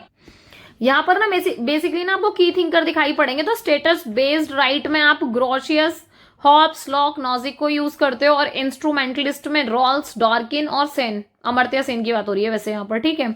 अच्छा, अब ना ये देखो, दो जो ये अप्रोचेस है इनके बीच में क्या टेंशन है, क्योंकि ऐसा नहीं कि इनको फॉलो अप नॉर्मल कर लिया जाएगा, क्योंकि सिंपल सी बात है, अलग अलग लोग हैं, अलग अलग बात फॉलो कर रहे हैं, तो एक दूसरे को क्रिटिसाइज भी करेंगे, है ना। तो टेंशन भी दिखाई पड़ती है। जो कोर डाइवर्जन है वो दिखाई पड़ता है कि किस तरीके से दोनों जो थ्योरी है वो एड्रेस करती है रिलेशनशिप को राइट्स के बीच में और कॉन्सिक्वेंसेस के बीच में, कि जो अधिकार है और उसके क्या परिणाम निकल रहे हैं। स्टेटस बेस्ड जो राइट है वो मेंटेन कर रहे हैं कि राइट्स जो है एब्सोल्यूट होते हैं कहीं ना कहीं, और ये मतलब बिहेवियर को मतलब क्या कर रहे हैं, अनयील्ड कर रहे हैं, कंस्ट्रेंट्स क्रिएट कर रहे हैं। और जोर किस पर दे रहे हैं, मॉरल ड्यूटी पर, किसके रिस्पेक्ट में, इंडिविजुअल्स के रिस्पेक्ट में, क्योंकि हमें क्या चाहिए, इररिस्पेक्टिव ऑफ आउटकम। मतलब हमें आउटकम से कोई मतलब नहीं है स्टेटस बेस्ड में, हमें सिर्फ ये देखना है कि भाई सबको इक्वली ऑप्शंस प्रोवाइड हो जाएं बस, ठीक है। एग्जांपल के लिए, अगर कोई वायलेटिंग कर रहा है, मतलब मान लो किसी एक पर्सन ने किसी अधिकार का वायलेट किया, तो आप उसको प्रिवेंट कर सकते हो अदर, उसके जो मैनी अदर राइट्स है उसको वायलेट करके, ठीक है, जबकि वो अनएक्सेप्टेबल रहेंगे ऐसे में। समझ पा रहे हो। जबकि इंस्ट्रूमेंटल में क्या होता है, फ्लेक्सिबल होते हैं, प्रैग्मेटिक होते हैं, क्योंकि यहाँ पर मतलब ये एग्रीगेट करते हैं बेनिफिट की तरफ, और कहीं ना कहीं मतलब वही बात करते हैं कि जैसे हार्म्स हो जाता है रिजल्टिंग फॉर एक्शन के लिए, क्योंकि इनका जो मेन मुद्दा है वो क्या है कि हमें आउटकम चाहिए, ठीक है। ये चाहते हैं सोसाइटी में आउटकम चाहिए, तो उसके बेटरमेंट के लिए जो भी सिग्निफिकेंट स्टेप उठाए जाएंगे, अगर उसको उठाने के लिए राइट्स को अगर वायलेट करते हैं तो वो भी जस्टिफाइबल है। मान लो समाज का भला करने के लिए कोई राइट का उल्लंघन कर भी दिया, तो वो भी क्या है, जस्टिफिएबल है, मतलब ये कहते हैं कि वो भी जायज है। तो ये एक बात आती है। इसके अलावा थ्योरी ऑफ राइट्स, ये मोस्ट इंपॉर्टेंट कॉन्सेप्ट है। आप ये देखते हो कि राइट्स की जो थ्योरी है डाइवर्स पर्सपेक्टिव दिखाई पड़ते हैं, जैसे नेचर, ओरिजिन, मीनिंग, क्योंकि हर किसी के हिसाब से हर कोई अपने अपने तरीके से बताएगा कि इसका नेचर ये है, राइट्स का मतलब राइट्स का ओरिजिन इस तरीके से हुआ, राइट्स के मीनिंग ये होने चाहिए, या फिर राइट के जो कॉन्सेप्ट हैं ये किस तरीके से रिफ्लेक्ट करते हैं सोसाइटी में, या फिर इनका इवोल्यूशन हुआ, क्योंकि ये बात बहुत इंपॉर्टेंट है, टाइम के हिसाब से क्या होता है, इनका इवोल्यूशन होता है ना। तो यहाँ उसकी बात हो रही है। नेचुरल राइट्स की अगर थ्योरी देखोगे तो ये आर्ग्यू करते हैं कि जो राइट्स हैं ये कहीं ना कहीं इनहेरेंट है, ह्यूमन बीइंग होने के नाते मिलते हैं, ठीक है, और ये अराइज हुए नेचर से ही, मतलब उत्पन्न कहां से हुए हैं, प्राकृतिक से ही उत्पन्न हुए हैं, और किसी मतलब जब नेचुरली कोई चीज हुई है तो किसी ने किसी को ना अथॉरिटी नहीं दी है, तो ये राइट्स यूनिवर्सल हैं और इनएलिनेबल हैं। कहने का मतलब ये कि आप इनको मतलब अहस्तांतरणीय है और सार्वभौमिक है, कि कोई इसमें इंटरफेयर नहीं करेगा। आइडियलिस्टिक थ्योरी क्या कहती है, ये कहते हैं एसोसिएट करते हैं राइट्स को स्टेट के साथ, कि भाई राज्य के साथ अधिकार जुड़ते हैं, ठीक है। ये व्यू कर रहे हैं कि ये ड्राइव हो रहा है कहीं ना कहीं आइडियल मॉरल ऑर्डर से, जो कि यूनिवर्सल रीजन से रिलेटेड है, मतलब यूनिवर्सल मतलब सार्वभौमिक, सब हर जगह फिट होती है। लीगल राइट थ्योरी क्या कहती है, ये डिफाइन करती है कि एंटाइटलमेंट्स हैं जिसको रिकॉग्नाइज किया जाता है, फिर इन्फोर्स किया जाता है लीगल सिस्टम के थ्रू, जहां पर रूल रेगुलेशन को, लॉ को यूज करके आप इन चीजों को करते हो, है ना, क्योंकि यहाँ पर लॉ का जो रोल है वो बहुत ज्यादा इंपॉर्टेंट हो जाता है, क्योंकि जो लॉ है, कानून है, वो सेफ गार्ड प्रोवाइड करा रहा है ना इंडिविजुअल की फ्रीडम के लिए। हिस्टोरिकल थ्योरी क्या कहती है राइट्स को लेकर, कि भाई ये तो ट्रेडिशनली या फिर कस्टम्स, मतलब जो भी हमारे रीति रिवाज है, परंपरा है, या फिर जो हिस्टोरिकल प्रोसेस है उसके हिसाब से यूज हो रहे हैं और इवॉल्व हो रहे हैं टाइम के हिसाब से। जैसे जैसे सोसाइटियल प्रैक्टिसेस बदल रही हैं उसके हिसाब से हिस्टोरिकल थ्योरीज भी बढ़ रही हैं, ठीक है। नेक्स्ट है सोशल वेलफेयर थ्योरी। इसमें क्या है कि ये रिगार्ड करते हैं राइट्स को एज अ इंस्ट्रूमेंट, क्योंकि वो कह रहे हैं राइट एक ऐसे हथियार कह लो या फिर ये कह लो कि ऐसे टूल्स हैं, है ना, जिसको यूज करके आप क्या करते हो, प्रमोट करते हो इंडिविजुअल का भी और सोसाइटी का भी वेलबींग। और ये जोड़ देते हैं किसके ऊपर, मतलब इंटरडिपेंडेंस, इंडिविजुअल फ्रीडम की और कलेक्टिव गुड की। तो सोशल वेलफेयर में वही है कि एक इंडिविजुअल को भी फॉलो कर रहे हैं और पूरे समाज को भी फॉलो कर रहे हैं, ठीक है। नेक्स्ट है आपका हिस्टोरिकल कॉन्टेक्स्ट क्या है, या फिर इवोल्यूशन ऑफ राइट्स के कॉन्टेक्स्ट में देखा जाए तो ऐतिहासिक संदर्भ या अधिकारों का विकास। तो ये जो कॉन्सेप्ट है राइट के, ये इमर्ज होते हैं along side the rise of modern state. मतलब जैसे मॉडर्न स्टेट का कॉन्सेप्ट आया, मतलब आधुनिक राज्य का, वैसे ही वैसे आपके राइट्स का जो कॉन्सेप्ट है वो भी इमर्ज होना शुरू हो गया। क्योंकि और ये किसके रिस्पॉन्स में था कि जब, एक बात बताओ, कोई आधुनिक चीज कब आएगी, जब ओल्ड जो सोशल और पॉलिटिकल ऑर्डर है, मान लो उसका क्रिटिक होएगा, उसमें कुछ बुराई होगी, जब भी तो कोई आधुनिक चीज आएगी ना मॉडर्न वाली। तो ये उस कॉन्टेक्स्ट में आया। तो इनिशियली ये रेडिकल टोन में था, मतलब बहुत आपको दिखेगा कि बहुत कट्टरपंथी टोन थी इनकी, ठीक है। पर धीरे धीरे ये सर्व करता है एज अ रेवोल्यूशनरी टूल, मतलब क्रांतिकारी टूल हुआ, क्योंकि इसने चैलेंज किया जितनी भी स्टैब्लिश्ड हेरारकीज हैं, या फिर आप समझ रहे हो कि जो भी पद अनुक्रम या फिर दमनकारी जो ऑपरेसिव रेजिम्स हैं, दमनकारी शासन है, उनको चुनौती देने के लिए ये चीज आई। रेवोल्यूशनरी मूवमेंट में सबसे बेस्ट एग्जांपल है अमेरिकन रेवोल्यूशन, क्योंकि यहाँ पर ये वो वाली आइडियोलॉजी को फॉलो कर रहा था कि भाई इंडिविजुअल के जो राइट्स है ना वो चाहिए। तो यहाँ पर पूरा प्रॉपर डिक्लेरेशन हुआ था of independence and the bill of right. Question पूछता है बिल ऑफ राइट किससे रिलेटेड है, तो हमें पता होना चाहिए कि ये अमेरिका से रिलेटेड है, ठीक है। फ्रेंच रेवोल्यूशन ऐसे ही आप देखोगे, यहाँ पर declaration of right of man है, तो ये हमें पता होना चाहिए कि बिल ऑफ राइट किससे रिलेटेड है, यूएसए से रिलेटेड है, जबकि ये राइट ऑफ मैन किससे रिलेटेड है, फ्रेंच से रिलेटेड है, ठीक है। और यहाँ पर सिटीजन्स की बात हुई, इन्होंने फोकस किया लिबर्टी पे, इक्वालिटी पर और फेटर्निटी पर, कि भाई हमें स्वतंत्रता, समानता और बंधुत्व पर जोर देना है। इसके अलावा सेकेंड वर्ल्ड वॉर वाली चीज को फॉलो किया जाए तो जो कॉन्सेप्ट है राइट का वो एक्सपेंड हुआ फिर से, क्योंकि सोसाइटी में नए नए चैलेंजेस आने लग गए। अब चैलेंज आए तो एथिकल डिलेमा क्रिएट हुआ कि भाई ये होना चाहिए या ये होना चाहिए। डिलेमा वही होता है ना कि जब आपको समझना है कि ये वाला साइड ज्यादा सही है या ये वाला सही है, ठीक है। तो ऐसे में ये उसको मतलब लेके चल रहे हैं। अब यहाँ पर इन्होंने फोकस करने की कोशिश की कि आप ये थिंकर देखो, जॉन रॉल्स, रॉबर्ट नॉजिक, ठीक है, रोनाल्ड डॉकिन, इन्होंने इंट्रोड्यूस किया, मतलब इन्होंने अपनी नाउंस्ड थ्योरी, मतलब इन्होंने अपनी बढ़िया बढ़िया थ्योरीज इसके रिलेट में लिखी। तो रॉल्स ने कॉन्सेप्ट दिया, concept of justice as fairness, ठीक है, फेयरनेस के कॉन्टेक्स्ट में इन्होंने कहा, इन्होंने यहाँ पर जोड़ दिया किस चीज पर, इक्वालिटी पर और सोशल कॉन्ट्रैक्ट पर। नॉजिक की बात करो तो ये लिबर्टेरियन पर्सपेक्टिव की बात करते हैं। एक बात और है, रॉल्स और नॉजिक पार्ट 4 में ऑलरेडी कवर है, नहीं देखा हो तो ढंग से देख जाना उसको, ठीक है। नॉजिक वाला लिबर्टेरियन पर्सपेक्टिव है, ये प्रायोरिटाइज कर रहे हैं इंडिविजुअल की लिबर्टी को और मिनिमल स्टेट की इंटरफेरेंस को। ड्वार्किन जो है ये फोकस कर रहे हैं इक्वालिटी को और मॉरल इंटीग्रिटी को राइट्स के कॉन्टेक्स्ट में। और एक और बात है, सबसे इंपॉर्टेंट बात है, ड्वार्किन के केस में डी से ड्वार्किन हो गया, डी से डेमोक्रेटिक हो गया, थोड़ा सा ध्यान रख लेना, ठीक है, डेमोक्रेटिक सोसाइटी। नेक्स्ट है आपका थ्योरी ऑफ नेचुरल राइट्स। ये जो प्रिंसिपल है नेचुरल राइट्स के, ये कहीं ना कहीं सेंटर है, मतलब सेंटर कोर है वेरियस राइट की थ्योरी के, जो जॉन लॉक हैं वो आर्टिकुलेट करते हैं, मतलब मोस्ट इंपॉर्टेंट या फिर इन्फ्लुएंशियल व्यू देते हैं अपने। उनकी एक किताब थी second treatise on civil government, 1690 में लिखी थी, ठीक है। और ये इतनी इंपॉर्टेंट किताब है जो आपने इसको जरूर मार्क करके आना अपने आंसर में या फिर लिख के आना, ठीक है। तो जो कॉन्सेप्ट है नेचुरल राइट्स का, ये प्रीडेट करता है लॉक से, ठीक है। और कहीं ना कहीं इनिशियली इसको डिस्कस किया था किसने, हॉब्स ने। सीरीज ऐसे चलती है ना, सबसे पहले हॉब्स बात करते हैं, ठीक है, फिर लॉक बात करते हैं, फिर आपके रूसो आते हैं, ठीक है। तो ये कहीं ना कहीं इस चीज को फॉलो कर रहे हैं। हॉब्स जैसे इंट्रोड्यूस करते हैं अपने आइडिया ऑफ नेचुरल स्टेट को, वो यही कहते हैं कि जहां पर मतलब कोई भी ऑर्गेनाइज्ड पॉलिटिकल इंस्टीट्यूशन नहीं था, मतलब एक ऐसा समाज था या फिर एक ऐसा, मतलब नॉर्मली ऐसा था कि लोग रह रहे हैं बस, ठीक है, कोई ऑर्गेनाइज तरीके से कुछ नहीं हो रहा, कोई पॉलिटिकल इंस्टीट्यूशन नहीं, कोई सरकार नहीं है, बस नेचुरल राइट्स हैं इनहेरेंटली, मतलब बस लोग अपना यूज कर रहे हैं नॉर्मली, कोई रिकॉग्नाइज नहीं किया। लॉक आया, लॉक ये कहता है मतलब अदर लिबरल थिंकर्स को साथ लेकर, जैसे उन्होंने ये वाली बात कही कि जो इंडिविजुअल है वो अपने ना अधिकारों के साथ पैदा ही होता है, ठीक है। तो ये इंट्रिंसिक है कि ह्यूमन बींग होने के नाते आपको मिलेंगे, ठीक है, जबकि ऐसा नहीं होना चाहिए कि सोसाइटी इसको ग्रांट कर रही है फिर स्टेट दे रही है, क्योंकि ये तो इंसान पैदा होने के साथ ही लेके आता है, तो स्टेट का कोई रोल नहीं है। लॉक बिलीव करता है कि ये जो राइट्स हैं ये कहीं ना कहीं भगवान ने दिए हैं, जैसे फिजिकल एट्रीब्यूट्स हो गए या फिर इंडिविजुअल, मतलब जहां भी जिस भी चीज को फॉलो करता है उसको। नेचुरल राइट्स को लॉक ये कह रहे हैं, ये सबसे इंपॉर्टेंट बात है लॉ के कॉन्टेक्स्ट में, LLP लाइफ, लिबर्टी और प्रॉपर्टी, ये इनको लेके चल रहे हैं, ठीक है।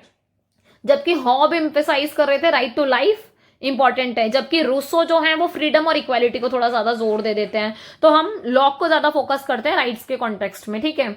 अच्छा, जो नेचुरल राइट्स है वो लिंक होते हैं नेचुरल लॉ के साथ, क्योंकि इनको सोशल कॉन्ट्रैक्ट के साथ क्या किया गया है, एडवांस्ड फॉर्म में क्रिएट किया गया है। जैसे मैंने आपको पहले ही बताया, हॉब्स, लॉक और रूसो, ये 3 थिंकर हैं जो नेचुरल राइट्स के बारे में बात करते हैं अपने अपने सोशल कॉन्ट्रैक्ट की थ्योरी में, ठीक है। ये थिंकर जो है वो आर्ग्यू करते हैं कि जो इंडिविजुअल है भाई वो राइट्स, जैसे किसी को लगता है कि स्टेट के बनने से पहले ही राइट्स थे, जैसे ऑलमोस्ट इन तीनों को सही में ये लगता है कि भाई स्टेट के बनने से पहले राइट्स अवेलेबल थे, पर बाद में क्या होता है, ये लोग क्या करते हैं, सरेंडर कर देते हैं, मतलब लोग खुद से सरेंडर कर देते हैं अपने आप को प्रोटेक्ट कराने के लिए सिविल सोसाइटी के अंदर, ठीक है। कंटेम्पररी जो फिलॉसफीज है, मतलब आज के टाइम पे, जैसे लिबर्टेरियनिज्म हो गया, ठीक है, एनार्को कैपिटलिज्म हो गया, ऑब्जेक्टिविज्म हो गया, ये इस ट्रेडिशन को ही कंटिन्यू किए हुए हैं, इनकी बात से एग्री करते हैं। बस ये एडवोकेट करते हैं राइट टू लाइफ और प्रॉपर्टी को, कि ये इनएलिएनेबल है। समझ पा रहे हो कि ये अपरिहार्य हैं, इनके अलावा मतलब आप और चीजों को वो नहीं कर सकते हो। इसके अलावा क्रिटिक किया जाता है इस आर्ग्यू को लेकर जो नेचुरल राइट्स हैं कि प्रॉब्लमेटिक रहे हैं, एब्सोल्यूट जो राइट हैं इनमें कहीं ना कहीं कॉन्फ्लिक्ट दिखाई पड़ता है, जैसे right to life versus right to property, मतलब ये अपने आप में ही एक प्रॉब्लम क्रिएट करते हैं। मतलब वर्सेस हो गया ना कि ये राइट टू, एक तरफ लाइफ की बात हो गई, एक तरफ प्रॉपर्टी की बात हो गई, ठीक है। एडिशनली ये जो कॉन्सेप्ट है नेचुरल है ना, नेचुरल वाला तो बहुत वेग कॉन्सेप्ट है, क्योंकि इसको इनकंसिस्टेंटली डिफाइन किया गया है। हर किसी के हिसाब से नेचुरल की परिभाषा कुछ और होगी। क्रिटिक ये भी है कि जो राइट्स हैं कभी भी मतलब एग्जिस्ट नहीं करते लॉ के बिना या फिर सोशल ड्यूटीज के बिना। तो यहाँ जोर दिया जाता है कि जो राइट्स हैं इनको अलाइन करना जरूरी है कम्युनिटी ऑफ कलेक्टिव गुड्स के साथ, कि समाज में सबका आप अगर भला करने की बात कर रहे हो तो राइट्स अपने आप वहां होंगे ही होंगे। अच्छा, लीगल राइट्स क्या है, मतलब लीगल राइट की थ्योरी क्या है, तो यहाँ पर लीगल जो थ्योरी है यहाँ पर ये कहते हैं कि जो राइट्स हैं ये सिर्फ तब एग्जिस्ट करते हैं जब इसको स्टेट रिकॉग्नाइज करता है। कोई भी राइट एब्सोल्यूट नहीं होता, ठीक है। और इसके अलावा वो कहते हैं instead they are relative to the law of the land and vary across time and place. अच्छा, वो ये कह रहे हैं कि जो राइट है ना वो लॉ के हिसाब से ही चलेंगे। तो लीगल वाले राइट्स को किससे जोड़ रहे हैं, पहली बात तो लॉ से जोड़ रहे हैं, ठीक है। और इसके अलावा वो ये कह रहे हैं टाइम के हिसाब से, लैंड के हिसाब से, या फिर वो जगह, प्लेस, वो सिचुएशन बहुत वेरी करेगी। जैसे हॉब्स बिलीव करते हैं स्टेट के ऊपर कि स्टेट बहुत जरूरी था कि वो प्रोटेक्ट कर रहा था इंडिविजुअल के राइट को, ठीक है। पर्टिकुलरली जो यहाँ पर राइट टू सेल्फ प्रिजर्वेशन की बात आ गई, ठीक है, जबकि इंडिविजुअल का कोई मतलब कोई राइट नहीं था स्टेट के अगेंस्ट। ऐसे ही बेंथम को देख लो, वो डिसमिस करते हैं, वो कहते हैं नेचुरल राइट्स को कि ये इलॉजिकल और मीनिंगलेस हैं। भाई साहब ये क्वेश्चन इतना बनता है ना कॉम्पिटेटिव एग्जाम में कि ऐसा कौन सा थिंकर है जो नेचुरल राइट्स को कहता है कि ये बेकार हैं, इलॉजिकल हैं, मतलब इनकी कोई जरूरत ही नहीं है, बेमतलब के हैं ये। तो मीनिंगलेस और इलॉजिकल किसने कहा है, जेरेमी बेंथम ने कहा है। बहुत इंपॉर्टेंट बात है, इसको जरा मार्क कर लेना, ठीक है। नेक्स्ट लीगल थ्योरी जो है वो 3 की पॉइंट्स को बात मतलब इंक्लूड करती है कि जो स्टेट है वो डिफाइन करते हैं और क्रिएट करते हैं राइट्स को लीगल फ्रेमवर्क के थ्रू, क्योंकि लीगल है तो यार लीगल थ्योरी लीगल फ्रेमवर्क की बात कर रही है, सिंपल।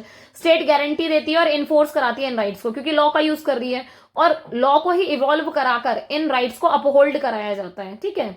अच्छा, नेक्स्ट है आपका कि ये जो थ्योरी है इनके क्रिटिसिज्म बहुत होते हैं, सीधी सी बात है, क्योंकि कुछ भी खाली मतलब मेरिट नहीं होगा ओनली या डिमेरिट नहीं होगा, तो दोनों चीजें होंगी, ठीक है। तो क्योंकि जो क्रिटिक किया जाता है वो ये किया जाता है कि यहाँ पर ना ओनली एक्नॉलेज किया जाता है राइट्स को कि भाई स्टेट के थ्रू मिल रहे हैं। वो ये कह रहे हैं कि जो मतलब और जो पॉसिबिलिटीज होती है अनरिकॉग्नाइज्ड वाली जो राइट्स के लिए जरूरी है उनको इग्नोर कर देते हैं। ये ओवरलुक करते हैं रोल के सोसाइटियल एसोसिएशन को, मतलब जैसे सोशल जो एसोसिएशन है जो मतलब शेप करते हैं राइट्स को या फिर सजेस्ट करते हैं जो भी लिमिटिंग राइट्स हैं, है ना, स्टेट को जैसे रिकॉग्नाइज करना चाहिए ना, कि वो डिमिनिश कर देते हैं इंडिविजुअल के ऑटोनॉमी को, तो ये उन सबको ओवरलुक कर देते हैं, ठीक है। इसके अलावा एक और क्रिटिक होता है कि जब राइट एग्जिस्ट होते हैं इंडिपेंडेंटली स्टेट में, तो जैसे उसको रिकॉग्निशन कौन कर रहा है, राइट मतलब स्टेट दे रहा है, पर इसकी जो रूट्स हैं वो तो मॉरल और एथिकल प्रिंसिपल पर आधारित है। तो उसको देखो राइट्स और ड्यूटी के कॉन्टेक्स्ट में अगर देखा जाए तो देखो राइट और जो ड्यूटी है ना, ये ऐसा कहा जाता है एक सिक्के के 2 पहलू हैं, ठीक है। एक साइड राइट रख दो, एक साइड ड्यूटी रख दो। ऐसा नहीं होगा कि राइट हटा दो तो ड्यूटी की बात कर लो, नहीं कर पाओगे, दोनों को लेके चलना पड़ेगा। राइट मीनिंगलेस हो सकते हैं, ठीक है, वो ये कह रहे हैं विदाउट कॉरेस्पॉन्डिंग ड्यूटीज, मतलब वो यही कह रहे हैं कि मतलब ही नहीं है राइट। वही जैसे मैंने आपको कहा कि राइट अगर दे रहे हो ड्यूटी नहीं दे रहे तो सेंस नहीं बनता कोई, प्रॉपर सोसाइटी में फंक्शनिंग करनी है तो कहीं ना कहीं ये रेसिप्रोसिटी को फॉलो करना पड़ेगा। मतलब आप रिस्पेक्ट करोगे राइट्स को भी, मतलब मान लो कि तुम्हें अपने लिए अधिकार चाहिए तो तुम्हें मेरे अधिकारों की भी वैल्यू करनी पड़ेगी, उनको रिस्पेक्ट करना पड़ेगा, सिंपल, ठीक है। तो ये रेसिप्रोसिटी है कि बदले में हमें आपस में एक दूसरे को रिस्पेक्ट करना पड़ेगा। म्यूचुअल रिस्पेक्ट और रेसिप्रोसिटी में वही है कि जब आप अपने राइट्स को एंजॉय कर रहे हो रिस्पॉन्सिबिलिटी के साथ, तो आपकी रिस्पॉन्सिबिलिटी की आप अदर के राइट्स को भी वायलेट नहीं करोगे या फिर उनको हार्म नहीं करोगे, ठीक है। सोसाइटी के जो फंक्शंस होते हैं हार्मोनियसली, मतलब हारमनी के साथ अगर आपको स्टैब्लिश करनी है अपनी सोसाइटी को, समाज को, तो इंडिविजुअल को बैलेंस करके चलने पड़ेंगे अपने क्लेम्स को, जो भी ऑब्लिगेशंस हैं दूसरों के साथ फॉलो करके, ठीक है। इसके अलावा अगर लोगों को फोकस किया जाए सोलो फॉर्म में तो जो उनके राइट्स हैं आप उनको निग्लेक्ट नहीं कर सकते, क्योंकि अगर आप ये सोचो कि ड्यूटी फॉलो नहीं कर रहे हैं हम और राइट दे दें तो नहीं हो पाएगा। राइट्स के साथ ड्यूटी आएगी ही आएगी अपने आप, ठीक है। अगर सोशल ऑर्डर है वो ब्रेक डाउन होते हैं तो ऐसे में क्या होता है, मान लो समाज में कुछ सोशल ऑर्डर्स फॉलो किए हुए हैं, अगर वो नहीं होते हैं तो ऐसे में क्या होगा, क्योस हो जाएगा, ठीक है। और यहां पर कहीं ना कहीं फिर वही की शक्ति का शासन आ जाता है, रूल ऑफ माइट का। अच्छा, इसके अलावा कंट्रीब्यूशन क्या है सोसाइटी का, जब सिटीजन अपनी खुद की ड्यूटी को स्टेट के प्रति, समाज के प्रति निभाता है, ठीक है, स्टेट प्रोवाइड कराता है वो कंडीशन ताकि हम अपनी पर्सनल ग्रोथ कर सकें, हम सिक्योर रह सकें, ठीक है। और बदले में क्या होता है, जो इंडिविजुअल है वो कंट्रीब्यूट करता है, जैसे सोसाइटी में वैल्यूएबल वर्क करेगा, टैक्स पे करेगा, पब्लिक ऑर्डर को, जो भी कानून है, जो भी मतलब रूल रेगुलेशन उनको फॉलो करेगा, ये बदले में हम करते हैं। तो पर्सनल डेवलपमेंट और सिविक रिस्पॉन्सिबिलिटी दोनों इंपॉर्टेंट हो जाती है कलेक्टिव गुड के लिए, सबके भले के लिए। नेशनल रिस्पॉन्सिबिलिटी में क्या आता है कि जो सिटीजन है वो स्ट्रेंथन या डिफेंड करता है अपनी कंट्री को, पार्टिसिपेट करता है जो पब्लिक लाइफ या फुलफिलिंग रिस्पॉन्सिबिलिटी के लिए होती है, विदाउट अंडरमाइनिंग अदर्स राइट। कहने का मतलब दूसरे के अधिकारों का आप उल्लंघन नहीं करोगे, उसमें इंटरफेरेंस नहीं करोगे, और अपने देश के भले के लिए, देश को मजबूत करने के लिए, बचाव करने के लिए जो चीजें कर सकते हो आप करोगे, ठीक है। म्यूचुअल ऑब्लिगेशंस बहुत जरूरी है जब आप एनहांस करते हो राइट्स को रेदर देन रिस्ट्रिक्टिंग दैम। वो कह रहे हैं कि रिस्ट्रिक्ट मत करो इनको, इनके ऊपर थोड़ी थोड़ी सी पाबंदी लगा दो जरूरत के हिसाब से।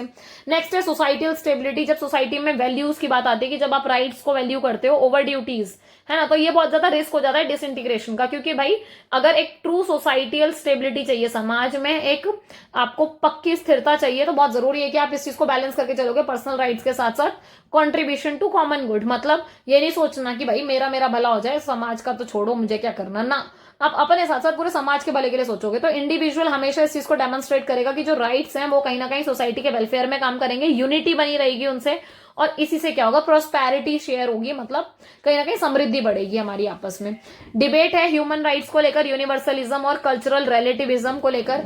जैसे यूनिवर्सलिज्म और कल्चरल रिलेटिविज्म को अगर हम समझे तो ये ह्यूमन राइट्स के कॉन्टेक्स्ट में बढ़ते हैं। जैसे मैंने आपको बताया कि जब अडॉप्शन हुआ, मतलब universal declaration of human rights 1948, date में वापस लिखवा रही हूँ 10 दिसंबर 1948, ये याद होनी चाहिए, पता होना चाहिए, कॉम्पिटेटिव में पूछते हैं अपने पेपर में मेंशन करके आओ उसको, ठीक है। तो बहुत सारे स्कॉलर्स, पॉलिसी मेकर्स थे जिन्होंने मतलब अपने अपने व्यू पॉइंट्स दिए ह्यूमन राइट्स को लेकर, कि भाई सबको था कि भाई ये यूनिवर्सल है क्योंकि सार्वभौमिक है, और ये स्पेसिफिक कल्चर और हिस्टोरिकल कॉन्टेक्स्ट में ही क्रिएट करेगा क्योंकि डिमांड बढ़ी उस हिसाब से। तो क्या क्या की थीम है, तो यूनिवर्सल, जो यूनिवर्सलिज्म की बात करते हैं ह्यूमन राइट के कॉन्टेक्स्ट में, मानव अधिकारों का सार्वभौमिकता। इसमें कोर जो आर्ग्यूमेंट है वो क्या है कि जो ह्यूमन राइट्स हैं वो अप्लाई करते हैं सारे इंडिविजुअल पर, मतलब कि इंसान होने के नाते आपको ह्यूमन राइट्स मिले, भले ही आपका कोई भी कल्चर हो, कोई भी एथनिसिटी हो, कोई भी नेशनल ओरिजिन हो, मतलब यहां कोई कंट्री का मैटर करता ही नहीं है, क्योंकि ये यूडीएचआर है, universal declaration of human rights, UDHR, ठीक है। ये मैंने इसी को ही शॉर्ट में पढ़ा है, ठीक है, universal declaration of human rights 1948। यहां पर ये आपको सब मिलेंगे, इन सब चीजों को परे करके। फिलोसफिकल रूट्स में देखा जाए तो रूट आपको वेस्टर्न ट्रेडिशन में मिलेंगे, ग्रीक फिलोसफी में, क्रिश्चियनिटी में, एनलाइटनमेंट के पीरियड में। पर यूनिवर्सलिस्ट आर्ग्यू करते हैं कि ये जो राइट्स हैं ये कहीं ना कहीं ह्यूमन बींग होने के नाते मिले हैं, by virtue of their humanity, की भाई एज अ ह्यूमन इंसान होने के नाते आपको ये सबको मिलेंगे। जो जनरेशन है राइट्स की, मतलब पीढ़ी है, 3 जनरेशन है, फर्स्ट, सेकेंड, थर्ड। फर्स्ट में नेगेटिव राइट की बात आती है जिसमें सिविल और political right, right to life, freedom of speech की बात आती है। सेकेंड जनरेशन में पॉजिटिव राइट्स को हम कर लेते हैं इंक्लूड, जिसमें सोशल और इकोनॉमिक राइट्स हैं, जैसे हेल्थ से रिलेटेड, राइट टू एजुकेशन वगैरह, ठीक है। कलेक्टिव राइट में क्या आता है, थर्ड जनरेशन के, जिसमें ग्रुप राइट्स की बात आती है, राइट टू डेवलपमेंट, सॉलिडेरिटी, ये उनसे रिलेटेड है, ठीक है। नेक्स्ट है कल्चरल रिलेटिविज्म। आप यहां देखोगे कोर आर्ग्यूमेंट क्या है कल्चरल रिलेटिविज्म का, जब ह्यूमन राइट्स कल्चरली डिपेंड होते हैं, ठीक है। यहाँ पर कोई सिंगल सेट ऑफ वो नहीं होते राइट कि आपको जो मतलब यूनिवर्सली अप्लाई करने हैं, नहीं। यहाँ पर डाइवर्सिटी होती है, मतलब जो डाइवर्सिटीज है उसको वैल्यू किया जाता है, क्योंकि हर कल्चर के अपने अपने बिलीफ सिस्टम है, अपने अपने मॉरल फ्रेमवर्क हैं जिसको ये फॉलो करते हैं, ठीक है। तो बहुत जरूरत है कि आप जो राइट की अंडरस्टैंडिंग है उसको समझो, प्रैक्टिस करो। जैसे फीमेल के लिए अगर देखा जाता है कि मतलब बहुत सारी ऐसी प्रथाएं हैं जिसकी वजह से बहुत सारी प्रॉब्लम्स होती हैं उनको, ठीक है।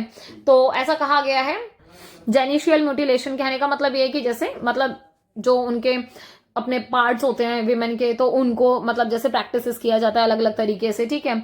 जो कि मतलब बोला गया कि इस चीज को क्या करना चाहिए कि कंडेम करना चाहिए यूनिवर्सली, मतलब कि अगर विमेन्स के साथ कुछ पर्टिकुलर मतलब ऐसे कुछ कुछ प्रथाएं होती हैं अलग अलग रिलीजन में, जरूर नहीं है हर जगह हो, पर कुछ पर्टिकुलर रिलीजन फॉलो करते हैं, ठीक है। तो उसको यूनिवर्सली हर कोई कंडेम करे, हर कोई इसकी निंदा करे कि नहीं ये चीज गलत है, नहीं होनी चाहिए, ठीक है।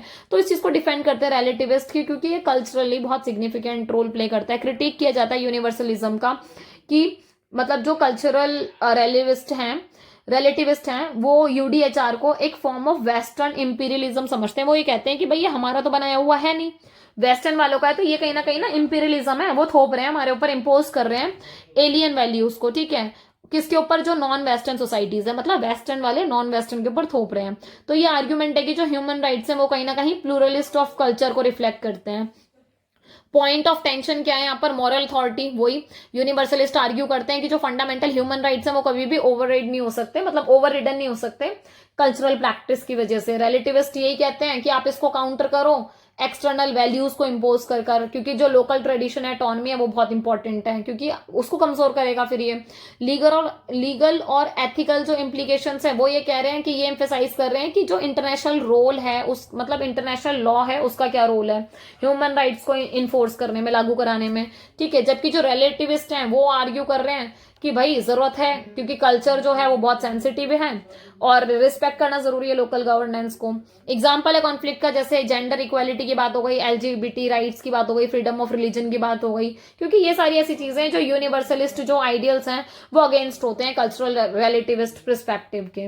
नेक्स्ट है आपका मिडिल ग्राउंड, प्लूरलिज्म और डायलॉग्स। कुछ स्कॉलर्स ऐसे हैं जो एडवोकेट करते हैं प्लूरलिस्टिक अप्रोच को, मतलब बहुलवादी जो दृष्टिकोण है, क्योंकि एक्नॉलेज कर रहे हैं जो यूनिवर्सैलिटी है ना कोर राइट्स की, ये उसको अलाउ कर रहे हैं, क्योंकि भाई यहाँ पर फ्लेक्सिबिलिटी बहुत है। वो कहते हैं कि इंटरप्रिटेशन है, क्योंकि आप अपनी इंटरप्रिटेशन दोगे, मैं अपनी दूंगी, तो अलग अलग कल्चर में अलग अलग तरीके से इसको अप्लाई किया जाएगा, ठीक है। ये जो पर्सपेक्टिव है ये कोशिश करता है, ये डिमांड करता है कि भाई बैलेंस करना जरूरी है ग्लोबल स्टैंडर्ड के हिसाब से, क्योंकि जो आपके लीगल लोकल जो ट्रेडिशंस हैं उनको प्रमोट करोगे डायलॉग्स के हिसाब से। इसके अलावा म्यूचुअल रिस्पेक्ट दोगे आप लोगों को, क्योंकि बहुत ज्यादा जरूरी हो जाते हैं।